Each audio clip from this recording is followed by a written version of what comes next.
Okay, picture this in your mind, a sprawling city made of stone temples and massive canals.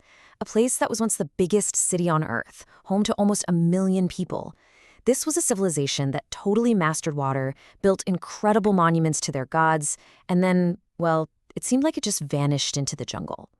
This is the story of Angkor, one of history's most stunning and most misunderstood lost worlds.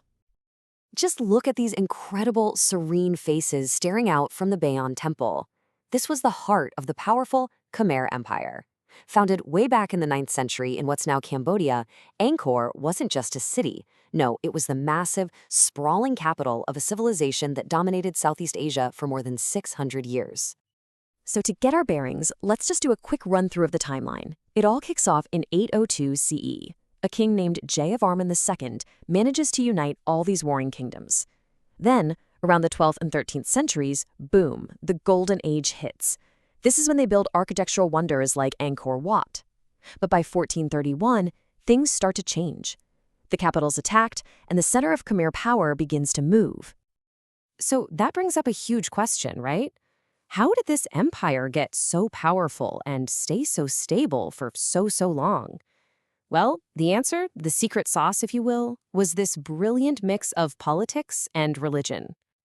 At the absolute heart of their power was this idea of the Devaraja, which literally means God King. See, Jayavarman II didn't just call himself the ruler. He set up a state cult where the king was seen as a living, breathing god on earth. And that single idea, it created an unbelievably stable government that lasted for centuries. I mean, think about what that means. If your king is also your god, you build for him. It's as simple as that. This divine status gave the Khmer kings the absolute authority to command a huge labor force for these mind-blowing construction projects. These weren't just buildings, they were offerings to their divine ruler. But, being a god king is great, but that alone can't feed nearly 1 million people. The real engine of Angkor's power was its engineering genius. It's what allowed them to build a city on a scale that had never been seen before. Seriously, think about the challenge they were facing. You're in a tropical climate, you get a brutal wet season with insane flooding, followed by a bone-dry season with crippling drought. How in the world do you build and sustain the largest pre-industrial city on the planet in those conditions? How do you feed everybody? The answer was that they didn't just manage water, they completely mastered it. Angkor was, in essence, a gigantic hydraulic city.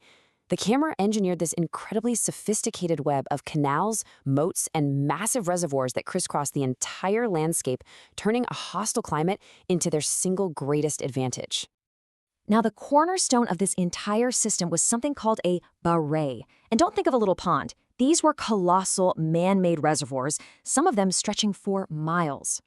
Their purpose was to trap all that monsoon rainwater and save it for the dry months. But they were also symbols of the king's power, proof that he could tame nature itself. To give you a sense of scale, the West Barrage, which is still there today, is 8 kilometers long. It could hold an incredible 50 million cubic meters of water. This system was so good, it allowed them to harvest rice up to 3 or even 4 times a year. That created staggering wealth and sustained that massive population. Okay, so if Angkor was so powerful, so advanced, so sophisticated, why was it abandoned? Well, that popular story of a sudden mysterious collapse, that's not really what happened.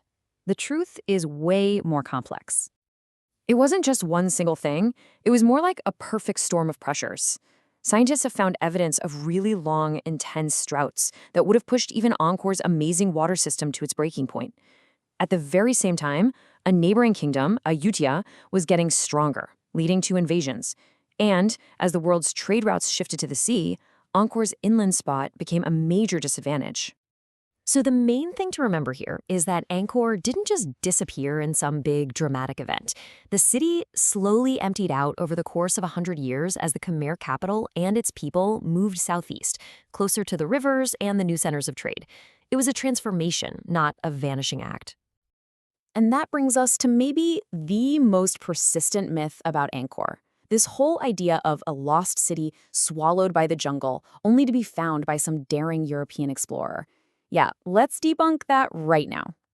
So this is a quote from a French naturalist, Henri Mouhot. He's the guy who usually gets credit for rediscovering Angkor. But get this, Look at what he wrote in his own diary, a full year before he even got there.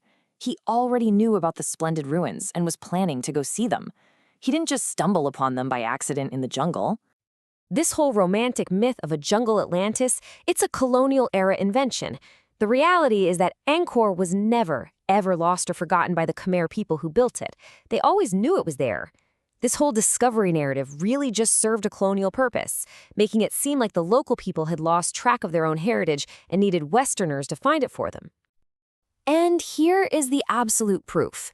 The main temple, Angkor Wat itself, was never abandoned, not for one day. Buddhist monks have lived there continuously for hundreds of years, and archaeology shows the whole area around it was always inhabited too. It stopped being the capital city, sure, but it never stopped being important. And if you want the ultimate evidence that it was never lost, well, here it is. Just look at the Cambodian flag today. Angkor Wat is right there, smack in the center. It's the ultimate symbol of Cambodian identity, their heritage, their resilience. You don't put something you forgot on your national flag. So the story of Angkor really leaves us with this incredible question.